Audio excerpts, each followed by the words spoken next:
War Eagle War Rapport family, I'm your host, C-Dub, and tonight we will be discussing recruiting, everything from our latest commitment in Karmello English to the most important position group of the 2023 class, the offensive line. We'll discuss that and more in tonight's midweek report.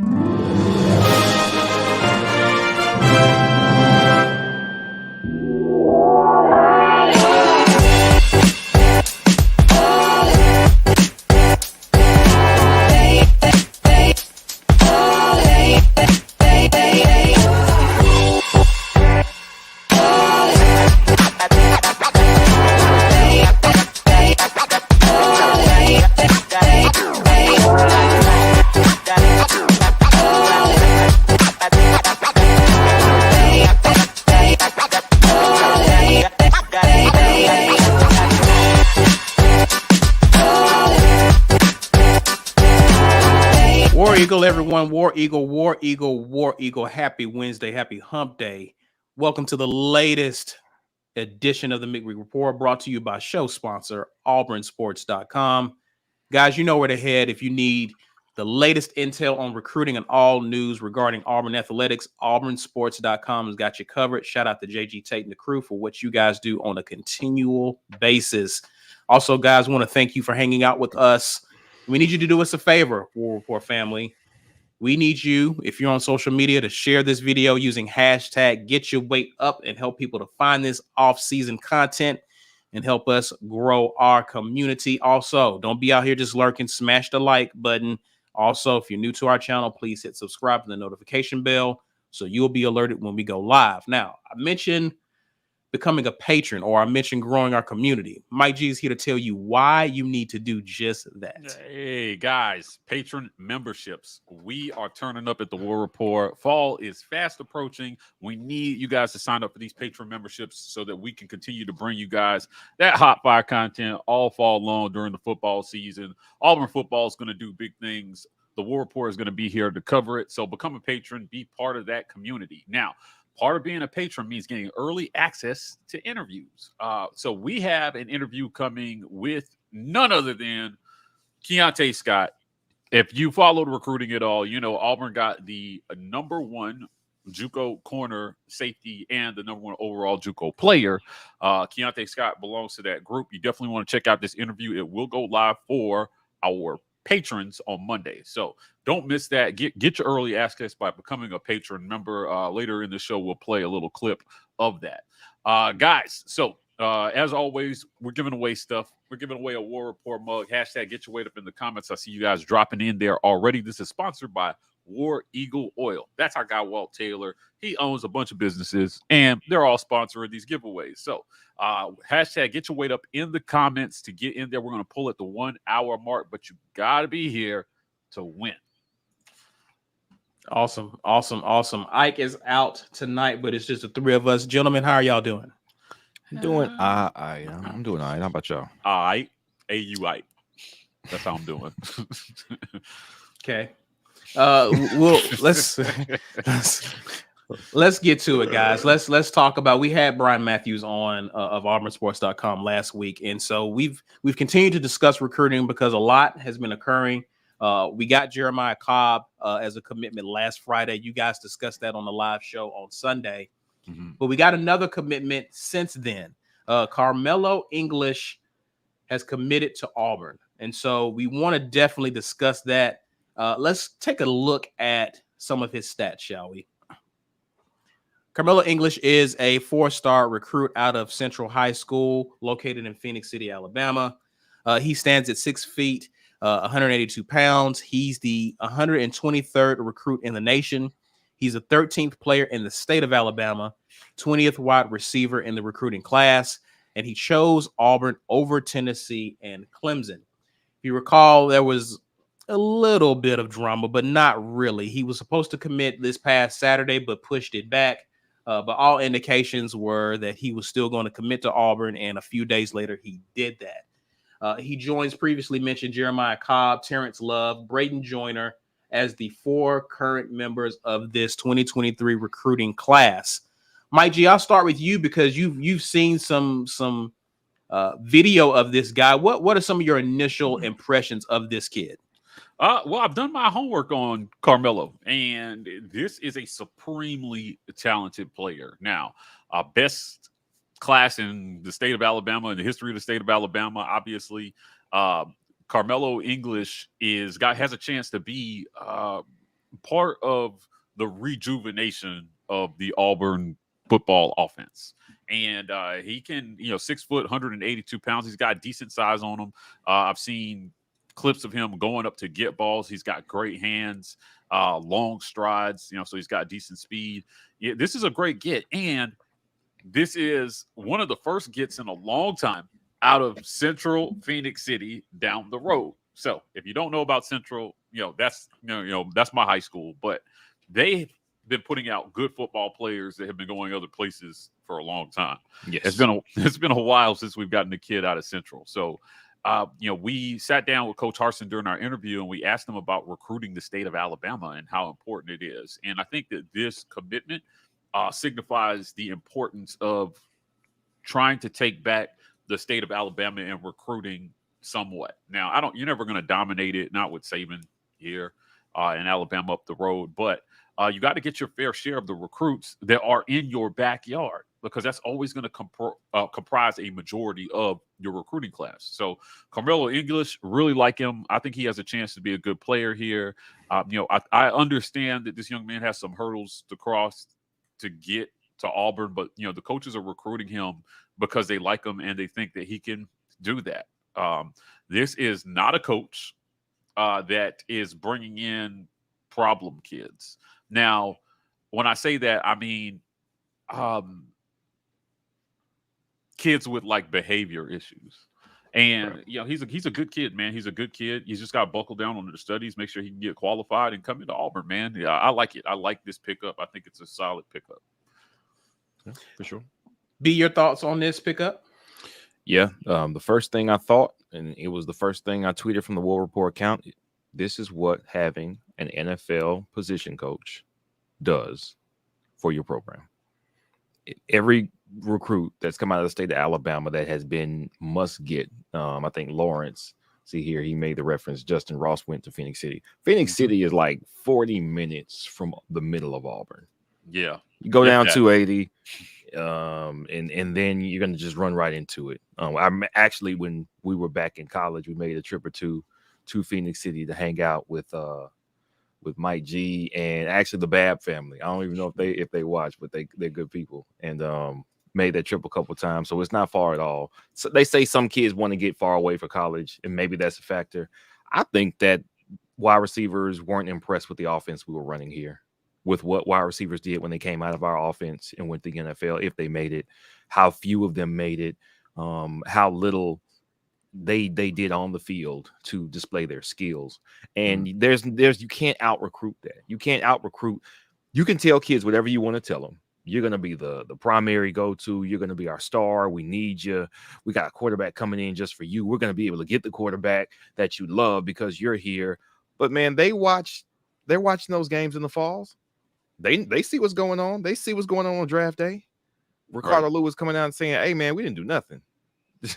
Coach just said I had to be coached up from the ground up all over again. Yeah. And time again, it's showing and being proven that, with the exception of Anthony Schwartz very recently, and Duke Williams kind of battled his way back into the NFL after going the CFL route and getting cut from a couple camps early, there was very little sticking for Auburn wide receivers in the NFL. But you know what? You want to fix that perception? You want to fix that problem? I got a guy that's been coaching guys. Then you saw them. You saw Claypool making plays last year for the Steelers. You saw Juju Smith-Schuster. I got it right that time. Making plays for the Steelers. Come on in. I'm that dude. I left there to come here because I can make this wide receiver central. Let's do it. So you can get I don't know if he is the top-rated wide receiver in the state or one of the top-rated wide receivers in the state. The point is, you think we were getting wide receivers ranked inside the 150 of the ESPN 300? Mm-hmm. No, we weren't getting that. This is instant returns on the hire that Brian Harsin made by going and getting a NFL wide receiver coach, not a guy who had been all over college and could recruit. He knew all the tricks of the trade and was the 5th best rated recruiter according to Rivals. No, he didn't get that. He got a dude that coaches and knows exactly what to do with the guys who are already where you're trying to get to. What better sell is there than you want to get there? Here, I got a guy who was just there. Let him tell you what to do. Let him coach you up, and you'll be on the way there no matter what. That's what it is. It was instant returns on that, and I'm glad that we can see that pro focus more from Harsin than we did from Gus. I'm glad to see it's paying dividends because we still have not proven on the field that we have an offense that or a quarterback necessarily. We haven't shown proficiency at wide receiver or at quarterback. So this is a bit of selling. This is some trust. This is that recruit. This is Karmello English buying what they're selling. And I think it's probably mostly on the strength of the guy that you have coaching him directly. Right. Now, remember, not only is he an NFL guy, but he's also an SEC guy. Right. He played at Florida. Yeah, under Spurrier in that fun and gun offense. Mm-hmm. Right. So he knows all about, running up and down the field and catching balls and, kicking tail. Like this is a really good pickup. Ike Hilliard gives me Austin Davis vibes. Zach Calzada said Austin Davis played a big role in his decision to commit because he sold the vision and all this stuff. And when you bring in these NFL guys, it's such an underrated recruiting tool to have coaches that have coached in the NFL but aren't like super, super old. Like, I coached in the 80s. I mean, yeah, absolutely. Right. I mean, he played in the late 90s and, he's coaching guys that, to B's point, these kids are watching on TV in the NFL. He can point to these kids and be like, hey, man, you want to be the next Juju? You want to be the next Claypool? Come play for me. Mm-hmm. That's big. That's really big. I think Karmello English fits in that mold and really has a chance to contribute at a high level when we get the passing game going. Mm-hmm. They're going to get it going, I think. I thought we saw shades of that last year. There was enough on tape last year for people to say, okay, Kobe got enough balls thrown at him. Shed got enough balls thrown at him. And to Josh Pate's point about recruiting, our coaches can just point to what we did last year and say, hey, listen, it didn't work all the time, but mainly because we didn't have you. Right.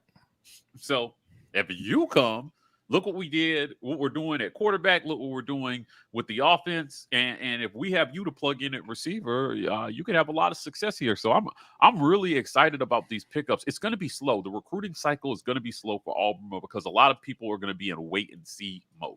Right. There's still some negative recruiting happening from what happened earlier this season. This year. Yeah, it was. Yeah, we shot ourselves in the foot in recruiting with all that off-season mess. The message boards, Twitter, like all that stuff with rumors just running rampant. And they need to go out and show recruits stability. So, again, to Brian's point, it's a sell at this point because you have to sell a lot of what you haven't done and what they haven't seen to date. And they're doing it. I think after they've shown a little bit more on the field, recruiting will start to pick up. And I'll tell you, until that ink dries in December, I'm not going to get too it ain't too over up, yet. Ain't too up or too down about anybody who commits or doesn't commit at this point, right? Just because we've seen kids do it at the last minute. They change their mind, and also the geography of this, man. Some kids want to go. Like if you're a top recruit in the country and you've got your pick of the litter, you're going to go play wherever's best for you. Right. But that's not a ton of kids. So for those that are good, but maybe aren't getting recruited by every school in the country, staying close to home is important. If you're Karmello and your folks live down there in Phoenix City, they get to come see you play every Saturday. Right. Yeah, we have a home game. Your folks can just make a short trip up the road, fill up the tank, and make it round trip. To see you play on Saturdays. That means a lot to a lot of these kids. That's why it's so important to recruit at home, especially when you live in you reside in a recruiting hotbed. Right. That is the advantage that Auburn has over a lot of Northwest schools. Mm-hmm. Now, if you're Washington, It sucks to be you. Might be railing on Washington. Yeah, man. Somebody got me riled up about Washington the other day. I don't think you can call it a stray bullet at this point, B. Yeah, I mean, it sucks to be you. It's cold. It's overcast. It's dreary, and you don't have a ton of talent. Not to say that there isn't talent in the state of Washington. There's just not as much. Yeah. And your top talent, all the other big schools, the recruiting powerhouses that reside in better weather, and have all the geographical advantages over you, they're cherry picking those kids. They'll leave the state. I think so. It's important for Auburn to get our slice of our pie before Texas and Oklahoma join the conference. Watch these guys raid the state of Alabama. It's coming. Well, you think so? I don't think so, because I don't think Texas has to, with what they can put in recruits' pockets right now. They don't have to raid our state. They're just going to say, hey, you, I want you from wherever you're from. They don't have to focus on Alabama. They can get the best player out of Oklahoma, the best player out of Texas, the best player out of Arkansas, and say, come here because I got the NIL, and it is working. Yeah, but they'll make a push for like the top 5 players in the state every year. Is what I'm saying. Like you're going to. I mean, it's give or take, because that gives us access to their state even more with schools like A&M already there. So and kids want to play in the SEC. Yeah, it's going to be. I mean, we get kids out of Texas. I think Jay Fair's out of Texas. Yeah, I think, and we get kids out of Texas for sure. But once they join the conference, man, the heat turns up. So mark your territory now. Pee on everything, so that they know that this is our territory. That's how we mark the territory. You can't come in here and it's not going to be easy pickings. Can you imagine for like USC and UCLA and all those California schools letting Bryce Young get out of the state? Sucks for them. And then watching him win a Heisman. I mean, right, and take his school to a national title in his first year starting. That sucks for them. Yeah. I'm telling you, like, once those guys join the conference, we're going to experience some of that. Those schools are not that they are absolutely going to be able to get them, but I think the contention heats up once they turn. So start getting those kids now, man. We have to take back the state. We've been losing our ass in the state of Alabama since Gus's first year. Yeah.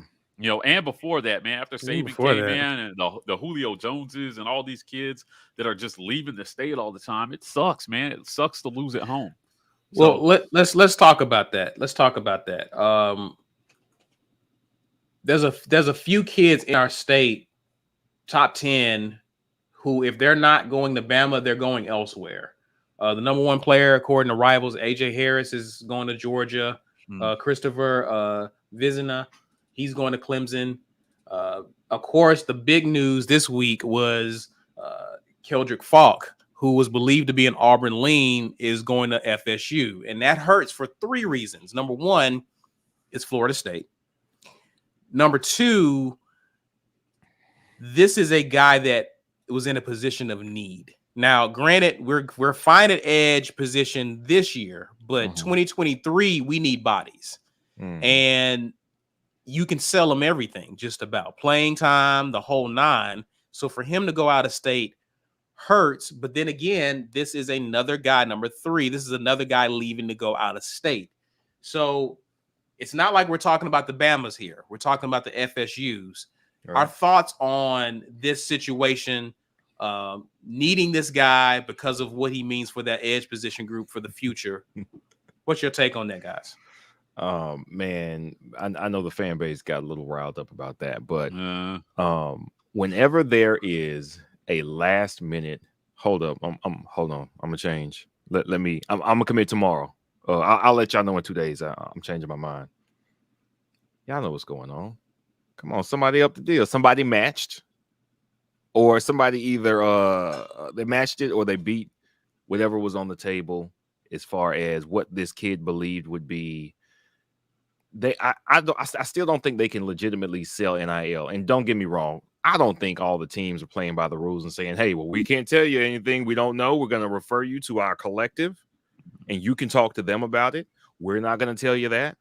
But the collective is going to tell you, come here.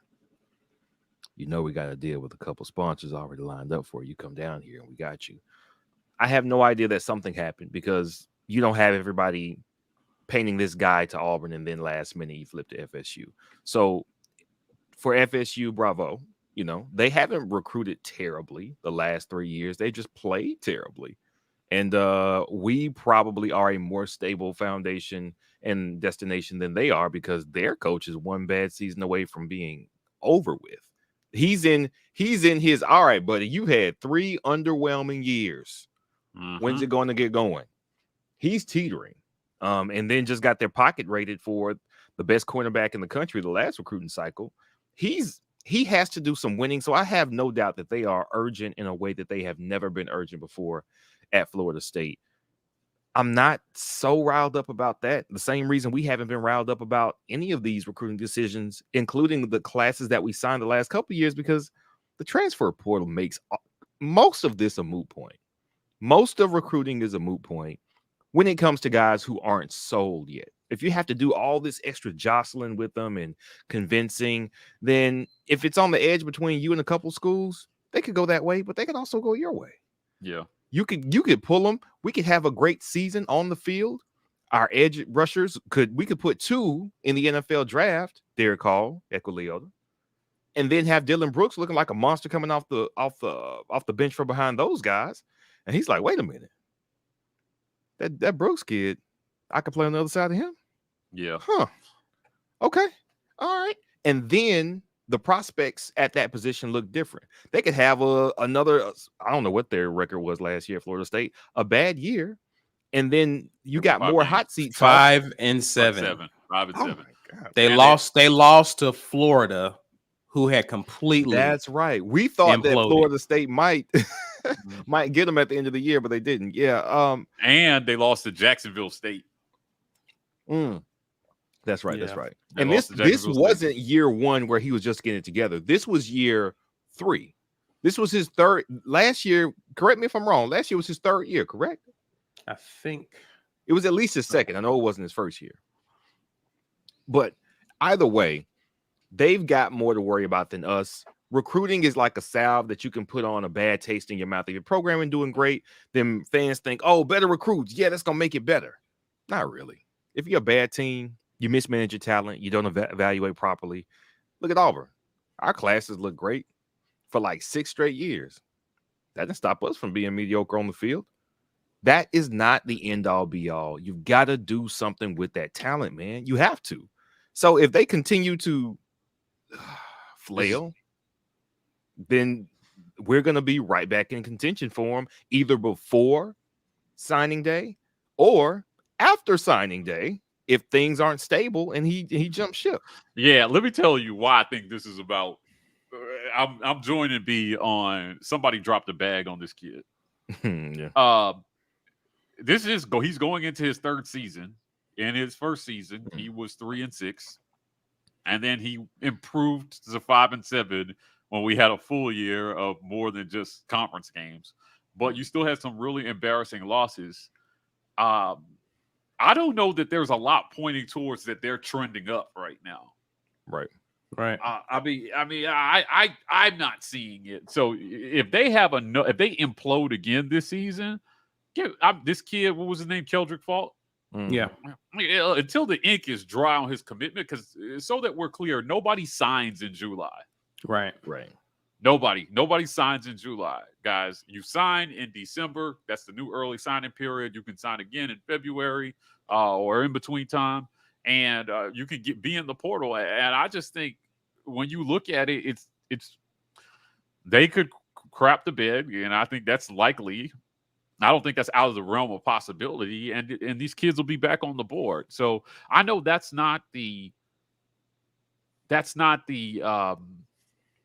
ideal way to pull in a recruiting class. Mm-hmm. But damn it, it's the Auburn way. We do everything. We win at the last minute. That's how we do everything. When we win at the last minute in the 11th hour. We pull in recruits. We pull out an Iron Bowl. It's just the way we do things. So I think that I wouldn't freak out. I just wouldn't freak out about who commits or decommits at this point. These kids have more decisions to make than they've ever had. Right. About where to attend school now that you have NIL in the picture. And some of these guys are making decisions for their families. That's a sad reality. That's true. Yeah. Some of these kids are going to be, hey, mom and dad need the money, so I'm going here because they're dropping the bag. Mm-hmm. And I hope that works out for them long term, because if you make it to the league, you'll be able to help mom and dad a whole lot more than you will with NIL money from college. But my only concern with that, Mike, is that you having kids join a school not because of fit. You're joining because of something unrelated to football, which actually hurts your chances of getting to the next level. It's a poor fit for it. Now, granted, you have the transfer portal, you can get out of there, but right, and that's something to keep in mind too. With some of these guys going, they may not decommit, but be on the lookout for them in the portal another year, a year down the road, because they're choosing places not because of the fit, but because of something else. Yeah, right. Listen, recruiting doesn't stop until like next summer. Your class is not full.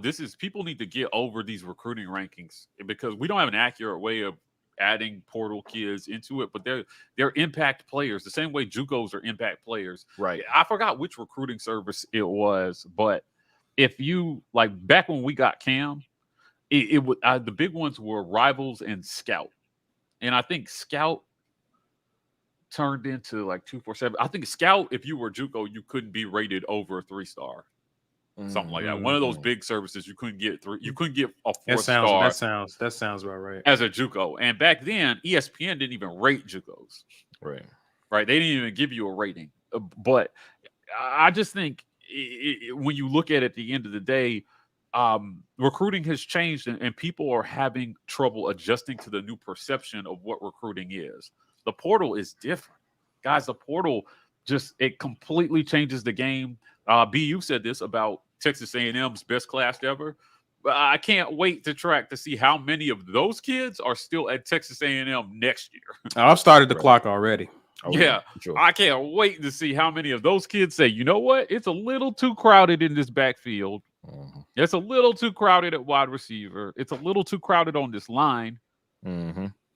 I'm going to go play someplace else. Yeah. And to the point about why I think Texas A&M will not win the division while Jimbo is there. Number one, because I'm a hater, and I'm a Jimbo hater. Noted. Self-awareness is important. Thank you. Yeah. But one of the skills, of course, me and Mike have had this argument. Hey, if you're saying that you can't rate any college coach based on just results because things are uneven, then how do you rate them? What makes a college coach great? One thing that makes Nick Saban actually worthy of being considered one of the greatest college coaches is his ability to manage the surplus of talent that he gets. Because what happens very frequently is if you become known for having a lot of good players, then players come in, they got the big head, they run the city, it's all about them, and then they can laze off because they know that they're the star. If you put a 5-star player on a team where they rarely get over a 3-star guy, then, I mean, he's the king of the campus, and he can strut, and he doesn't really have to work as hard because he knows y'all need me. I don't have to worry about doing all this extra stuff. Right. What Saban's one of his wins that he actually won, and not just the one that everybody who's an Alabama fan thinks that he invented football, is that he found a way to get those guys coming back, but playing up to his standard and blocking out a lot of the noise. Now, some of it is just him doing coach speak stuff and acting like they're worse than they are, because some coaches do that. Belichick does that. He's known for doing that. They say you can play a perfect game and film that week is going to be, hey, look at this one block you missed. We beat them 43-2, but look, you missed that block. That's terrible. I don't think Jimbo Fisher has created that atmosphere. And the reason I say that is because Texas A&M was not recruiting great before this point. I mean, excuse me, they were recruiting fairly well. They weren't recruiting they were decent right now. They were top 6 in recruiting about every year. So if you're going to be top 6 in recruiting, but your best receiver was a tight end, you weren't recruiting wide receivers for the last 4 years. You weren't recruiting wide receivers. So what's going on over there? I don't understand why. Mike said, "Oh, they replaced the whole offensive line." Hey, they get every cycle. They get to get some offensive linemen. with offensive linemen at. He gets guys in there, but it seems to be kind of what plagued us a little bit, which is guys get there and they don't play up to a certain standard, or they don't work hard enough to realize their full potential. That's on the coach. And Jimbo is the person who's in charge of that batch of talent right now. Do I have confidence in the fact that Jimbo Fisher is going to set the proper tone and set a standard where everybody works hard and tries to outwork each other and nobody's getting too lazy when the thing that got them there was a bunch of payments? No, I don't believe that Jimbo Fisher can manage that well. So I'm not so worried about them being scary because I haven't seen enough from that coach to believe that he knows what to do with all that talent. Right. We will look very attractive by comparison, not just because if our players play up to their potential or past it, when people start hitting the portal, it's not just going to be about, well, who was I looking at coming out of high school? It's going to be like, oh, they got something going on over there. Oh, they went second round, late first. Okay, that's my position. Now I think they know what they're doing over there. We got it good, man. We don't have to treat them like divas coming in. You go after them. You sell them the pitch. You sell them development. You sell them playing time. You sell them system. And you tell the truth about those things. And yes, we have NIL building over here. We're just not going to be doing Texas A&M NIL. And it's not going to be this wild, wild west stuff. It's going to be structured and it's going to be legitimate. And yes, you can make your money, but it's not going to be what other people are talking cool. Let those teams and those organizations pay out the wazoo to get those guys for that first year, maybe two. And then when we re-recruit you after you're in the portal, you'll be able to be convinced by result that we're the better place for you. Guys, and by the way, B, it's Jimothy, not Jimbo Fisher. You right. said his name wrong. I gotta get back into my hate mode. Yeah. Say his name wrong. That's a classic hate move. Oh, what's his name? Yeah, old dude. Oh, buddy.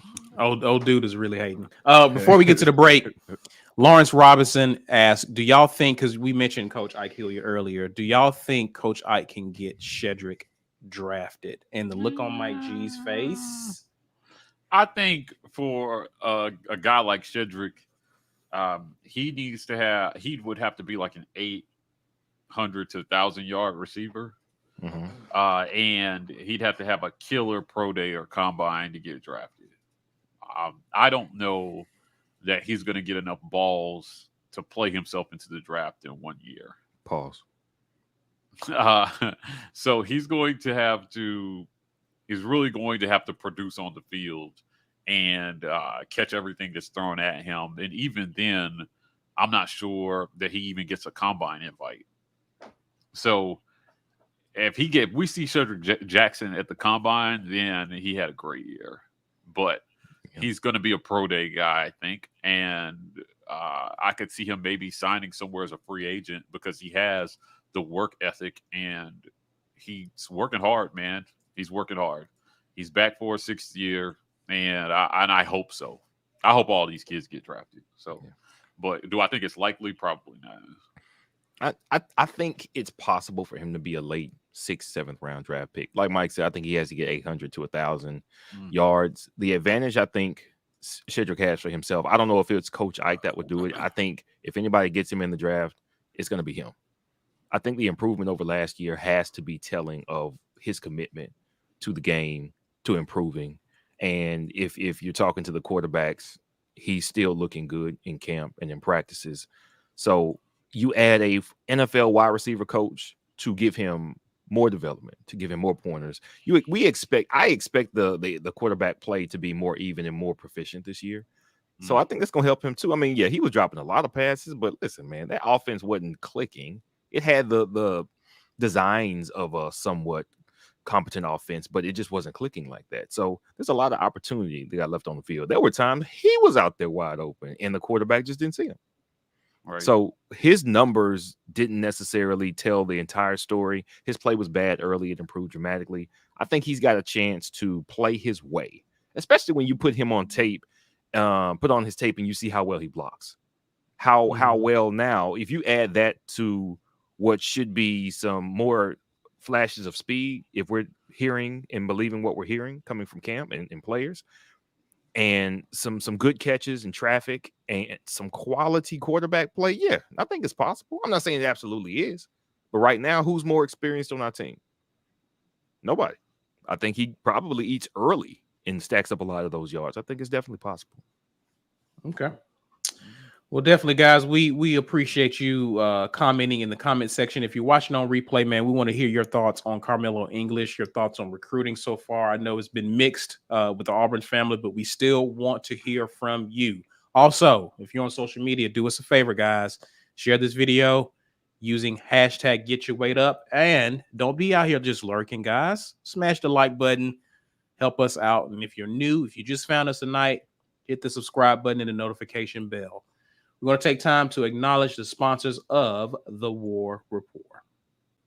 This edition of the War Rapport is made possible by our generous sponsors. AuburnSports.com. For news and notes on all things Auburn sports, head over to AuburnSports.com. Athletic Architects. For young athletes looking to secure their financial future, let Athletic Architects help you to build your financial house. Head over to buildthehouse.com. And our giveaway sponsor, War Eagle Oil. War Eagle Oil is your #1 place for all of your motor oil and related products. For more information, visit wareagleoil.com.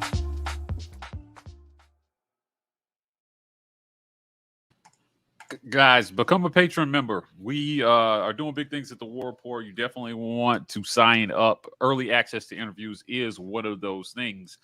Speaking of interviews, coming up, we got an interview with Keionte Scott. He joins the Auburn Tigers this year as a JUCO transfer, one of the highly rated JUCOs. Here's a little bit about how that conversation went. And what led you to the decision to say, I want to be an Auburn Tiger? You know, getting the invite to come up to the Iron Bowl, you know, such great expectations. And, man, did the Iron Bowl live up to everything? And just... How would you describe that relationship since you've signed? What has the communication been like since you've signed? Coach Etheridge just keeps it real. Like, and that's something I think you get from a player. But what kind of things are you doing to get yourself prepared mentally and even physically? Learning, taking some more time to really learn the defenses, and also just I watch there's hour games, the 2-hour games on YouTube. I'm watching them. But what has been the communication between you and teammates? Has there been any? Do you guys keep in touch? What has that been like? You know, all those guys made it clear, like, hey man, you know, you're on board. That's one thing I'm super grateful for too. A lot of players, like, and especially in my position group, like. What is the one thing that you feel like is going to be the biggest adjustment for you? Going to the accent, but I don't know how long I'm gonna be able to resist. But that's the main goal. I'm trying not to get it. I'm trying not to come home. The next time I come home, I'm trying not to have the accent. We're gonna see how far I am. Fantastic conversation with Keionte Scott.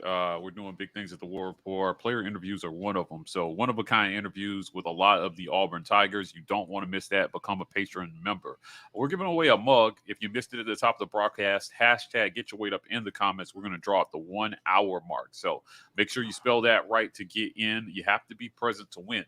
We're partnered with the Lee County Humane Society to raise money for a good cause. So help them save every puppy they can by donating today. You can find this link in the About section of our YouTube channel. Hit the donate button. 50 cents on every dollar donated goes to the Lee County Humane Society to help them in their mission to save every puppy. We've got podcasts.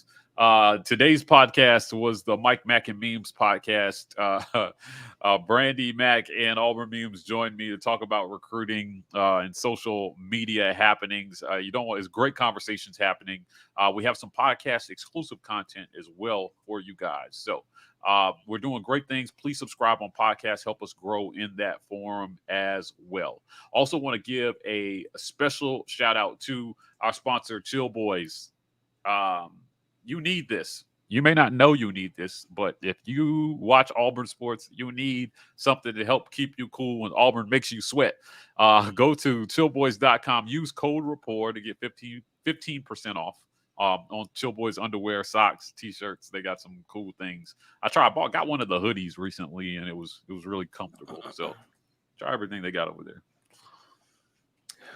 And Dennis Jemison, appreciate you watching with us. You asking, when is Keionte Scott coming in? He is expected to be a late enrollee, but all signs talking to him says that he will be there in the fall. So he's the last guy we're waiting on, but I think he should be okay. All right, guys, let's pick back up talking recruiting. Let's talk O-line, guys. This has been an important position of need, and we've got Braden Joyner on. There's been some news with offensive line, particularly. McElderry, am I saying it right? McElderry, who was committed to Georgia, apparently is related to Braden Joyner, decommitted from Georgia recently, and it was expected that Auburn could be in a position for him, but he committed to Bama. The top O-line commitment in the state actually is committed to Bama as well in Wilkin Formby. So let's talk about how we know how important this position is for this coaching staff. We've talked about the vision. We've talked about selling Auburn. How critical is it to really have a strong season where they can see that, hey, we're actually doing something up front with our offensive line? What do you think the strategy is for this coaching staff? I'll start with you, Mike G. The strategy has to be, we need offensive linemen now, and we need a lot of them because next season it might be looking bleak. Now, I talked about the drop off that Texas A&M had because they replaced their whole O-line. We might be looking at something similar next year. So we're going to have to shore up skill positions in quarterback to account for a big drop off in line production because it's a lot of experience that's walking out the door. And if you're in recruiting, if you're a kid, you should see an opportunity to come in. And if you're one of the few offensive linemen that can be immediate impact type linemen, come in and play your freshman year. It's not a lot of them every year that are physically ready for that position. You should see an opportunity at Auburn next year. I think that if the line improves, again, that signals to kids that these coaches know what they're doing with the players that they have and that they will know what to do with you if you commit here. Mm-hmm. So offensive line is important, man. It's never not important. Right. It's never not important. They've got to focus on that. They've got to start to get some linemen in. That's where Gus really failed. We just did not get guys out of high school and into this program at the line. It was what was it be like a 3 or 4 year stretch of like no high school linemen, no tackles. Crazy. We have to do better there. If you can block at a high level on the O line, the game gets easier for everybody. Yeah. The more time your quarterbacks have, the more time your receivers have, the bigger the holes for your running backs, the easier the game gets offensively. They've got to focus on that. So similar to the other positions, I don't expect a bunch of commits early, but once they start to see the results on the field, once Tank starts to eat, and if they can get a couple of these linemen into the draft. Someone asked about Shedrick Jackson. I'm looking to see if we can get a couple of these linemen into the draft to show kids that we can get linemen drafted. That will help in recruiting as well. B, what are your thoughts about how to sell these recruits? I mean, are we basically restricted to production on the field at this point? Yeah, we are. We absolutely are. The NFL draft doesn't happen before early signing day and signing day, so it is going to be entirely about the improvement from 2021 to 2022 and how well our running game and passing game is working and how our offensive linemen feed into that. And also how many of our offensive linemen that didn't start and look good, or that did start, play and look better. It's going to be almost completely about what were you and now what are you, because that's the story I need to know as a recruit. And we've already talked about how offensive linemen, they don't really play this dance with the portal like other positions do. They go somewhere, they hunker down, they can get evaluated right where they're at. Good team, bad team, mediocre team, it doesn't matter. And there's a kid that's going to get drafted. If I had the NFL draft report up in front of me, I'm pretty sure I could find a group of 5 linemen that went in the first 3 rounds, and Auburn, wouldn't have any. This is just the game. This is how it is. Offensive linemen go to a school and they stay. It's not a high profile position. They don't need notoriety. It's not like wide receiver. I don't need a bunch of catches. My production isn't based on touches or what type of offense you run. I'm either going to push a guy in the run game or I'm going to hold a guy up in the passing game. And how well I can do that is going to determine my success going forward. And if you can help me do that by surrounding me with other good linemen, I do think that that's a factor. If I'm the only good lineman here on this whole line, then I might not look as good as you've got 2 or 3 other studs around me. Now we all look great. I think Bama was getting away with a little of that early in Saban's career. Everybody looked great because they dominated everybody. Yeah, they get to the league and burn out. It's easy to be great or look great when you've got somebody beside you that's would have been the best player on the team that you're playing against. Yeah, if I'm a defensive end and my defensive lineman is mauling people, I'm going to eat good. If I'm a linebacker and my defensive line is mauling people, I'm going to eat good. If I am a cornerback and my defensive line is mauling people, it's going to be a free-for-all with those tip passes and all that type of stuff. So everybody around you helps you look better. And I think maybe that's the only factor that an offensive lineman would look at. So we've got to show it on the field. We've got to show that we have developed the guys who are here and that the offense looks like it makes sense, like it looks like it's competent. We're not out there getting outweighed by 20 pounds by everybody and getting pushed around. That's going to be important. That's what we are relegated to. And I'm much more worried about our ability to recruit offensive linemen first time around than I am any other position on the team. Yeah, I agree with that. Listen, linemen are going to be year two of the strength and conditioning program. We preach it. I think the guys, it's such a developmental position, and we had linemen that were built to do something else, and they remade their bodies in 2 off seasons. I can't wait to see what the results of that on the field are going to be. They should be better equipped to push guys around, like B's talking about. It's not a flashy position. You're not, it's not a lot of praise, but you also don't get any plays off as a lineman. That's right. That's it, man. You're blocking somebody every single play. So you have to get in there and you have to, we've got to show guys that we know what we're doing, primarily for linemen, strength, technique. We have to show that we know what we're doing with those guys. It starts in the weight room. It really starts in the weight room for a lineman. A lineman cannot half-ass it in the weight room. He can't. You're going to get your butt kicked every single play if you half-ass it in the weight room. So I can't wait, man. These guys said they set PRs. Everybody was setting PRs this offseason. So I can't wait to see what they do. So we got a question here about Chess. He's asking, is Will Friend on the hot seat? I don't think so, but if the O-line doesn't show improvement and recruiting doesn't show improvement, yes. Yeah. If Tank is having to juke people 3 yards behind the line of scrimmage right after he takes a handoff, then he might be. So right. Yeah, you can't. I've given them some passes for what the plan was in the past for them, but now we're going into year 2, and the excuses have to erase for the O-line. Right. They've got to block somebody. You've got to be able to help your quarterback out. We have a couple guys.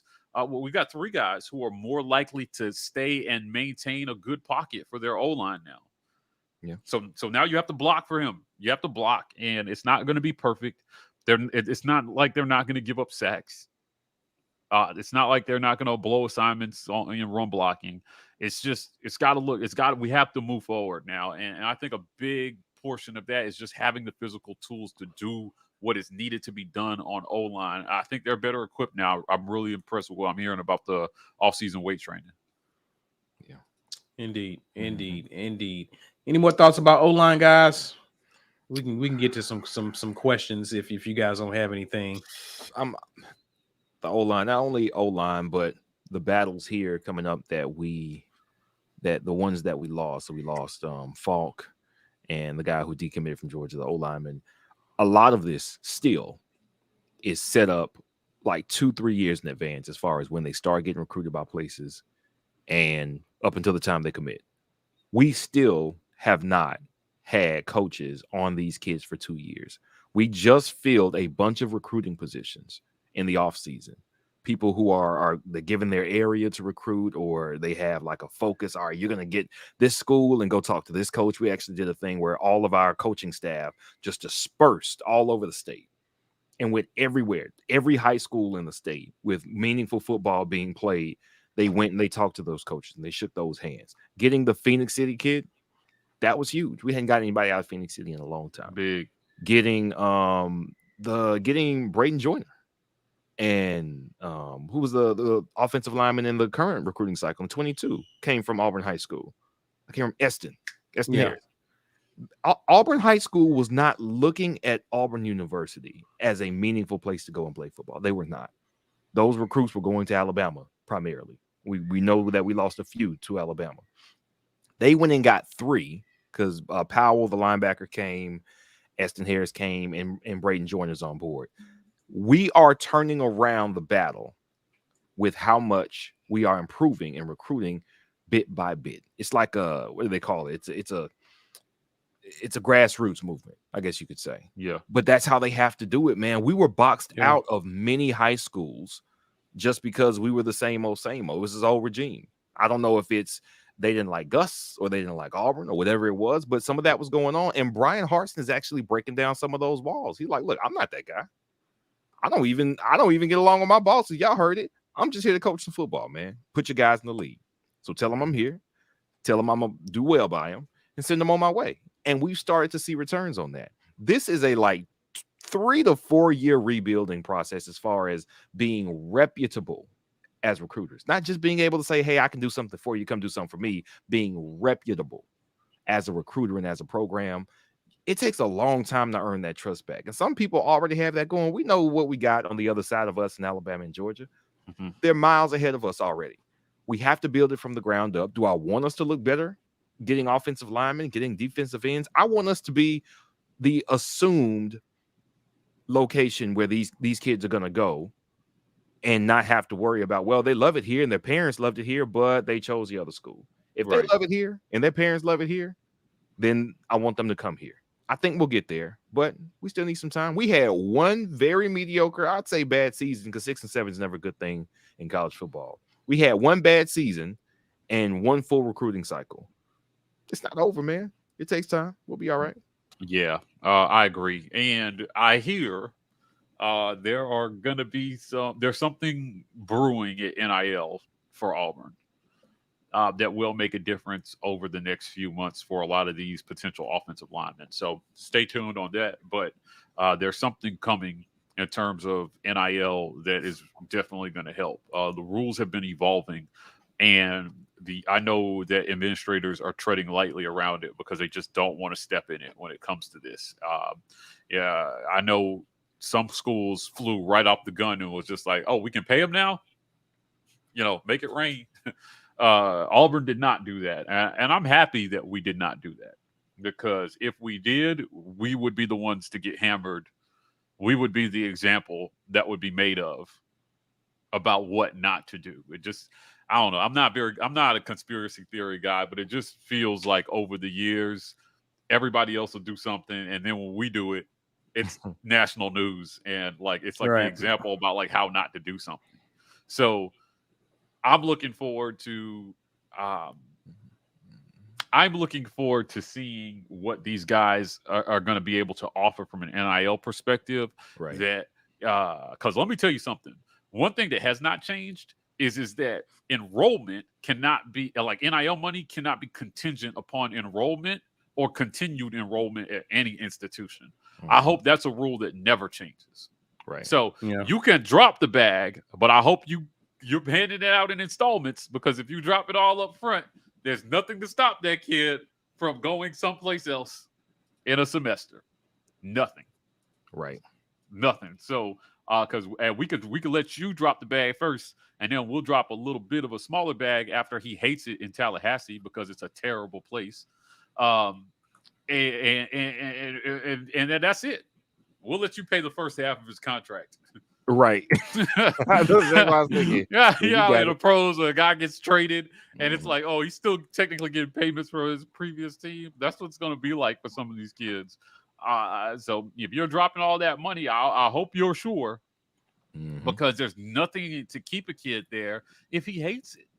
Right. It's Yeah. more than just money. I'm telling you, there are some decisions in life that have to be more than money. And let me tell you something. As somebody who has experienced selling my soul for a paycheck, for the safe job, for that and then going in every single day and being like, oh man, is the paycheck worth it? Right. Is it worth it to do this every day? They pay well, Mhm. and I'm in a tier above a lot of my peers in terms of what I get paid yearly. But I hate myself some Mondays. Monday comes and I'm like, shit, I'm still here. I gotta go do this thing again. Yeah. Right? Right. So you gotta go into the office and you gotta see Bob. Everybody has a Bob in their office. And every time Bob starts talking, you're like, it's a bad time, Bob. That's what I'm telling. This is what's going to happen to a lot of those kids that get to Great movie, Tallahassee. by the way. Yeah, it's a bad time, Bob. Side note: I had a dude that worked for my company, and I took that soundbite and I made it my ringtone for him because I really did hate him. Nice. Yeah, HR did not approve. But I'm telling you, a lot of these kids are going to get there, and and sometimes their Bob is going to be the coach. Yeah. Sometimes Bob's going to be the coach. Sometimes Bob's going to be the teammate. It's not going to be easy sailing for a lot of these kids, and they're going to find out if you're making a decision solely based on money. You're in for a rude awakening in life, not just with NIL, in life. So I hope they get it. I really hope they get it together. And I hope these kids make good decisions. And what we have to do is we have to make Auburn every recruit's good decision. And Right. what's more than that, Bob being the coach or a teammate, Bob could be this newfound pressure from the fan base that because, hey, offensive lineman, we heard that every offensive lineman, as some people in the chat are referencing, got $50,000, $75,000 to come to Texas. Yep. And y'all suck. We're 6-5 going to the last weekend. What the hell? Right. So what are y'all doing here? What are we paying y'all for? That is a different type of pressure. We haven't discussed it yet, but the deals that we're seeing signed or we're hearing about being signed for some of these players, a lot of expectations going to come with that, because you could say, hey, man, these kids are kids and they're students, and okay, different story now. Now it's a different story because we've heard $1 million, $2 million in deals for you to come play football here. You stink it up now, and not only are they sorry they recruited you, now That's your bad. Like the entire fan base. I mean, think about That's how many. That's your bad. It Yeah. is. Yeah. I ain't tell y'all to give me that money. So And according to the NCAA, it's not contingent upon performance anyway. right. Yeah, that's what I'm saying. So you're bad. But we So- see that at the pro level all the time. I've said it on this show. Guys get paid, and in the year after they get their contract, they completely crap the bed. Yeah. Mhm. They get all the money, and suddenly there's nothing to reach for anymore. Right.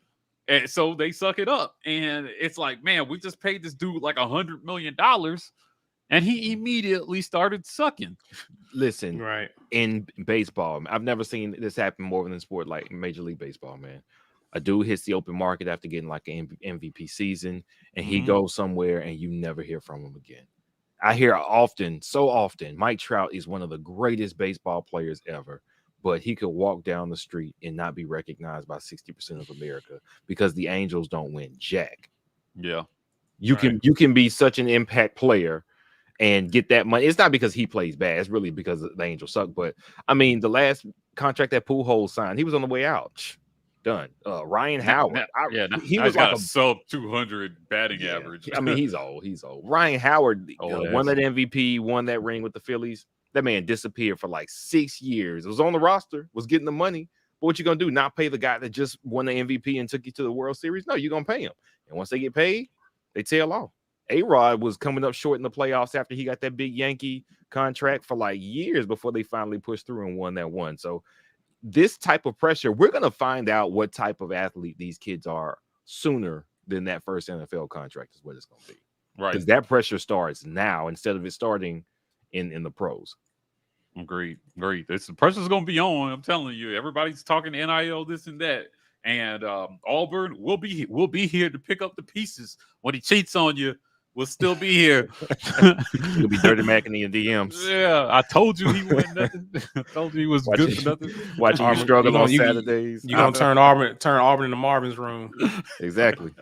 Hey, our quarterback would have got you that pass. We went over through you like that. Listen, we tried to tell you back in July, but you saw the money and you saw Tallahassee and A&M and all this stuff. It's going to happen. There are only a few schools where it's guaranteed if you go there and take the money, you're going to get the best. If you fail, it's on you. Right. You go to Alabama and you fail, it's probably on you. Yeah. But that's not the case at some of these other schools they're choosing. Again, for this kid, Keldric Faulk, that's all right, dude. We'll be here. We'll be here when Florida State, when Norville gets fired, and they have a third straight losing season. That's not out of the question for them. They've been struggling to find a quarterback. They can't play defense. I mean, what's good about Florida State right now? Why in the hell would you pick Florida? They lost to Jacksonville State last year. You know what? And B-Matt said, he was like, well, B-Matt, do you think that he said that he had heard some whispers about Faulk maybe not sticking with Auburn, even though that was the lean. And B-Matt said, we asked him on the show, was that last week or 2 weeks ago? Last week. He said, do you think there's a chance that because Florida State's bad that, that kind of keeps him in? He was like, no. We asked him if we could change his mind, any player's mind over the course of the season. And he was like, honestly, not really. Players don't really change because of bad seasons from their team. They're pretty locked in with teams most of the time, and they just stay there. Now, I'm not saying I would do that, but I'm saying if a team has something lined up for you, it don't matter if they're 5-7 or 8-4. I'm gonna go. You tell me, you give me a certain number of digits. How much? Y'all went 3-9. Is it still the same? Okay, good. You got my money. I'll be there. A coach getting fired will do it. I'm telling you, three straight losing seasons for Norville, and he will be soundly on the chopping block. So I agree. I definitely would not put it past him to be on the chopping block after this season. If they go, I mean, 3-6 or 3-6, 5-7, and if he goes 5-7 again, I think 6-6 would be iffy. Especially when you're playing in the ACC, you're not playing nobody. A&M, LSU, Bama, Georgia every year. You ain't playing them. You playing in the ACC, buddy. You playing Wake and NC State and Duke and Maryland, and no, they're the big team. Well, hear this. In our crappiest season in 10 years, in a decade, our worst season since 2012, we still made a bowl game, and we still logged a top 10 win. We still beat a top 10 opponent. We still had multiple top 25 wins on our schedule. Yeah. We still took Bama to 4 overtimes. Yeah. Come on, man. You choose Auburn. That's the team on the cusp. You got to tell them that, man. Florida State is halfway down the toilet bowl. He'll learn. It's got to be about money. It's got to be about money. It has to be. It has to be. See. So we shall surely see. Well, listen, guys, it's time for the drawing. In case you guys don't know, we're giving away a mug courtesy of War Eagle Oil. Please put hashtag get your weight up in the comments, guys, to enter to win. We're not going to waste or belabor this, guys. We're getting ready to draw. Mike, how we looking, sir? We got 46 in here. So 1, 2, 3, draw. I'm doing it. I got Ike Jones energy tonight. We ain't waiting on y'all. We're drawing. You know what the deal is. I saw Jazzy Joe like 3 times there. Elliot Huckabee. Elliot, are you here? The rules are you must be present to win. Must be present. Let us know if you're here, Elliot. Congratulations to you if you are here. So that congratulations may not count, but we're going to wait for you. But in the meantime, guys, let's take time to acknowledge another show sponsor, Rogue Shop. This episode of the War Report is brought to you in part by Rogue Shop. Looking to reduce stress or improve your quality of sleep? Rogue Shop has you covered with a wide range of premium products, including gummies, bath salts, and oils. Go to rogueshop.com and use code Rapport when you check out. That way, they know we sent you. All right? Rogueshop.com. Please go check them out. They are a great sponsor of the War Report. They've got potent stuff at the Rogue Shop.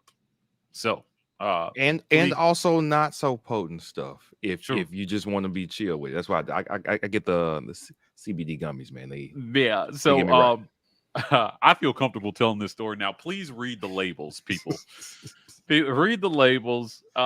He said, our guy Richard, great guy, sent me some stuff because all our sponsors send us stuff, and I thought I was getting straight CBD gummies, but they were Delta 8. I popped 3 of them, and I canceled my appearance on that episode of the War Report quickly. I was laying in bed. I was seeing gummy bears and rainbows, and it was read the labels. Read the labels. It's always a smart thing to read before you entered the multiverse after you took those. I definitely had dinner with Doctor Strange. It was interesting, but they've got great stuff there. And beside the gummy stuff, they've got like candles and salves. Like my mom likes the like lotions. She likes topical stuff. There's a lot of stuff that will help you there. So please go support Rogue Shop. They are a great supporter of ours. Good stuff. Good stuff. Elliot, we see that you are here, sir. So here's what we need you to do. Business at the War Report, man. Give us your email there. Email us. Give us your physical address. And we will send that right to you, good sir. And congratulations on your selection. Now, y'all killing me with the comments, but I'll tell you, I said I saw 13 and 0. 30 minutes later, I was like, "Oh, Cam's back!" The reincarnation of Cam Newton. Hilarious. Oh man, that's not a mistake I'm likely to make again. But yes, please read the labels. Let's get to the fan question finale, guys. Let's get to it. We're not going to belabor this. Kenneth Jolie asked, question, is Brock Glenn really the make or break recruit of this class? I guess I'm asking, if he does not commit, does that hurt our momentum? I hear both sides of this coin. We are okay at QB if we miss. At QB? I don't think he's a make or break. So going by what you said, if we don't get Brock Glenn, what we would have is we have to assume that either Zach Calzada or TJ Finley is going to be the guy. And I'm putting 1 against 2 there because they have the most playing experience. And also they are the most similar in skill set. I don't think both of those guys are going to be the guy here. What we have is essentially a freshman in Robbie Ashford and a true freshman in Holden Gardner. We're fine at quarterback as long as at least one of those guys is good. Indeed. So what we're saying is we have 2 guys that battle it out for this year, and then we get 2 guys who we will find out what they've got next year, assuming that nothing happens this year where Finley and Calzada are incapacitated.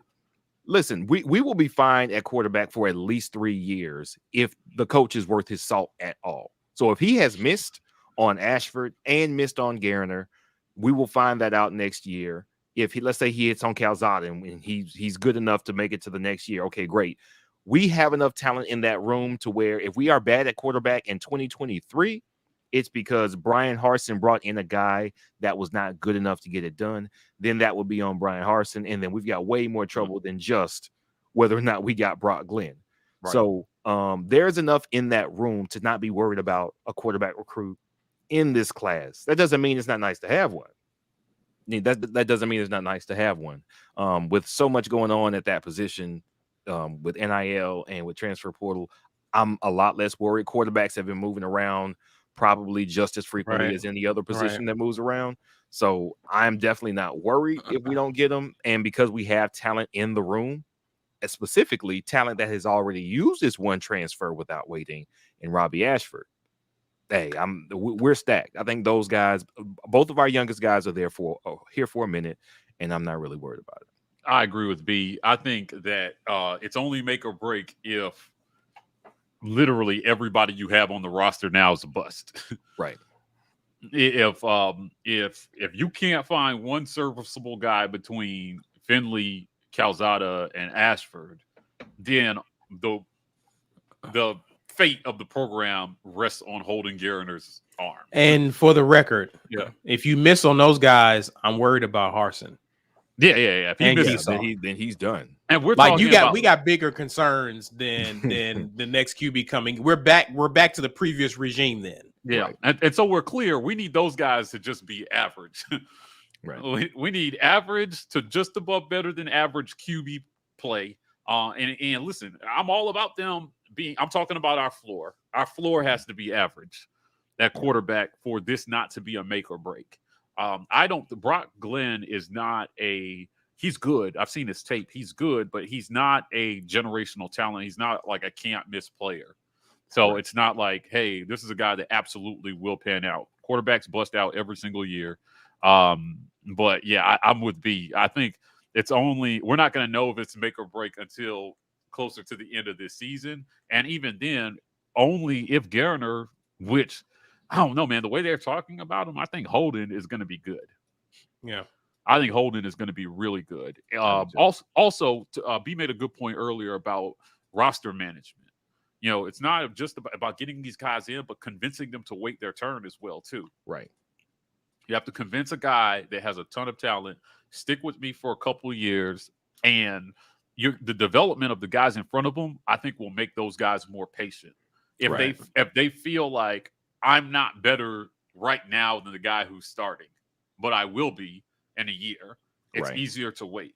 But it's hard to sit on the bench and watch somebody crap the bed every other week and wonder why you're not playing. So there's a lot that goes into it. So it could or it couldn't be make or break. Who knows? Let me grab some real quick because Ed just said this, and this is actually a good point.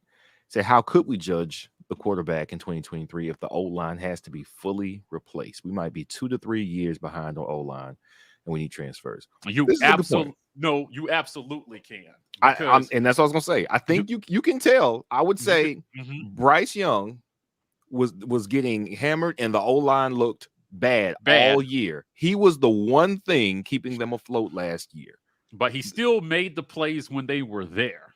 Yes. Right. And that's all you're looking for. If your O-line's bad, you want your quarterback to just make obvious plays that are there. And, that's what we've been missing. We have not had a quarterback that would consistently make the plays when the O-line did block great, which was more often than people thought. And then we blamed it on Happy Feet and all these other things. And the truth is, good quarterbacks do not use the O-line as an excuse for why they miss wide open passes. Right. And there will be wide open passes there. And if he hits enough of them, then we can still evaluate him. Yeah. That's it. Right. That's it. Unless he's truly got no time to throw every single play. Right. None. Zero. Just like every time he hikes it, there's a linebacker in the backfield, giving him a back rub. Then but that doesn't happen that often, man. I'm telling you, these quarterbacks. You see, I think Calzada is a perfect example. He got killed last year, right? And he still delivered a level of performance that was good enough with the pieces that they had to deliver a win in most games. Yeah, it wasn't all on him, but I mean, think about it. He made 2 more plays than our quarterback in the game we played against him last year. And they're usually the bigger passes, which ended up being the difference in the game. Yeah. That's how you evaluate a quarterback. Because we could have said the same thing about Calzada last year. His line was terrible. And the coaches still saw enough in him to say, we want to bring this guy here, and I think he can make a difference. Yeah. Stuart Donald says, "P on everything." That's right. Market territory. There's your next T-shirt. So mark your territories on the back. And so should we do P on everything with the recruiting finger? I don't want to associate the Auburn recruiting slogan right now with that idea with peeing. Let's keep those separate for marketing purposes. You know what I'm saying? Let's not do Auburn recruiting like that. That's fair. Okay. All right. If you say so, B. That dude _MP says, "Look, I'm not panicking or anything, but while it's great we got English, we still are lacking in recruits. Where are we thinking we end up in the rankings?" It completely depends on the season we have, man. It just almost entirely. We've got enough in the cupboard on defense to not really worry about that side. I don't think we're going to see Auburn looking like a terrible defense. Like, what was it? I think it was 2014. I think that was the worst defense we had in a minute. 2014 was bad, man. We getting run over by everybody. We're not going to see anything like that here. We have consistently developed well at certain positions, and that lends to us getting those positions here. Defensive line, cornerback, we have been really good at those. We recruited really well there throughout the Gus era. Kevin Steele did a great job. Coach Gardner did a great job. And because of that, we get guys coming here regardless of what we look like on offense. Our failures in recruiting have been almost entirely on offense. Offensive line, wide receiver, and quarterback. Those have been our failures. And because of that, it's going to take the season showing those positions not be bad in order for us to start getting recruits here who are good at those jobs. That's just what it's going to take. Where do I think we sit? I think we end up 10 to 15. I think we end up top 15. There are going to be a couple people recruiting better than they have in a long time that are going to kind of crowd that top 10. Like USC is going to be back in the top 10. Miami's going to be back in the top 10. I don't know where Texas was prior to this year, but they'll be up there. They'll be up there. So they're going to be jostling for those top spots that used to exclusively be Bama, Georgia, and Ohio State. NIL is giving them some power that they didn't have prior. So I can't say confidently like it was 6 years ago for us. Oh, we'll be 7, 8, 9, something like that. No, because there are bigger people with more unscrupulous NIL administrators who will be doing exactly what they have to do to get those players. That's part of the game right now. If we show on the field development, improvement, and competitiveness, we will win some of these battles. We will land some of the guys that we're fighting for, and we will end up 10 to 15. And that still does not take into account the transfers that we can get in. Like, again, we have to remember this. 1 or 2 players, Jamison Williams may have been the most important player for Bama last year. Nick Saban did not get that guy out of high school, man. He got him from Ohio State. Yeah. The best receiver on their team, and they have been recruiting receivers like crazy. Ever since that class where they put 3 out into the draft, they haven't stopped recruiting offense crazy. But for some reason, all the guys that they had in the cupboard weren't panning out. Mechie was good, not great. The guys behind him, I saw Nick Saban offseason. He was talking at some type of conference. It was like, well, we asked our guys to be ready and take it seriously, and they weren't taking it seriously. So when they finally got their shot, when Jamison got hurt, they weren't prepared to contribute, kind of throwing some of his players under the bus, saying that they weren't prepared, that they weren't practicing as if they were going to play because Jamison Williams and Mechie were getting all the snaps. A transfer made that offense go. Bryce Young had to get that ball to somebody, and Jamison Williams, more often than not, was the guy bailing out that offense along with Bryce Young. It's got to be a development thing. We've got to get them in. We've got to get them coached up and going. But if we can't, and we can't recruit straight out of high school, man, there's going to be guys all over the place. So I'm not too worried. But I do still think we can get 10 to 15. All right, next question here, Zach, and I guess this is when we was talking about NIL. Did Gus drain our bags that bad we can't get our bread up? Kind of, a little bit. Alan Green talked about the priorities for his administration, kind of the marching orders he had when he got here, when we interviewed him. They had to get lean. That was part of what they had to do, was get lean, trim down, not spend so much excess. We had once over the course of the last year, JG Tate came on and told us that one of the I guess you could say some tension between Alan Green and the athletic department and the people above him was he was asking, people were coming to him saying, hey, we need money for this. We want to do this, whether it's football or other sports. And he had to tell everybody no to everything. And here in the last year, that has eased. Right. And now we're filling some of these positions that are analysts and recruitment coordinators and things like that. So the pocketbooks are starting to open up, but we had to pay a lot of money to get Gus Malzahn out of here. Not only did we pay him like a top 10 coach, but we had to pay him like a top 10 coach, and he wasn't even going to be here. Right. Because he got fired. So a lot of money got tied up in Gus. And that, no matter how many boosters we have that make a lot of money, that's still, it's not a bottomless pit. If it was a bottomless pit, then somebody would have paid Harson's buyout in the offseason. You know why they didn't? Because it's not a bottomless pit. There's not a blank check there. They have to count their dollars. They have to pinch some pennies sometimes. And yeah, the amount that Gus was getting paid and the amount that he got paid to get his walking papers, definitely probably had something to do with how much free resources were going around the athletic department for the last year. Yeah, agreed. All right, guys. This I saved this one just for you, Mike G. Lawrence Robinson says, "Don't tell Mike G that Chet went off in a summer league game." No, nobody care about him in that junior league games. Talk about it though, Mike G. Oh, He showed out. Did he though? Okay. Yeah. He had a wide open. He did well in the summer league game. I mean, that doesn't necessarily dunk, right? Okay. And he hit 1-3. So okay. He did okay. What you would be delighted to know, Mike G, is that I've seen 2 or 3 clips of his current summer league game that he's playing right now, where a dude is like 4 inches shorter, probably has about 40 pounds on him, is just bodying him and taking him down and abusing him like time after time after time. So if you hit your timeline on Twitter, go to Bleacher Report, and you will see Chet Holmgren getting embarrassed tonight. Okay, all right, make you feel a little better. Right before I go to bed. I have great dreams. He just I saw how they put the hype machine is on him. They want him desperately to be good.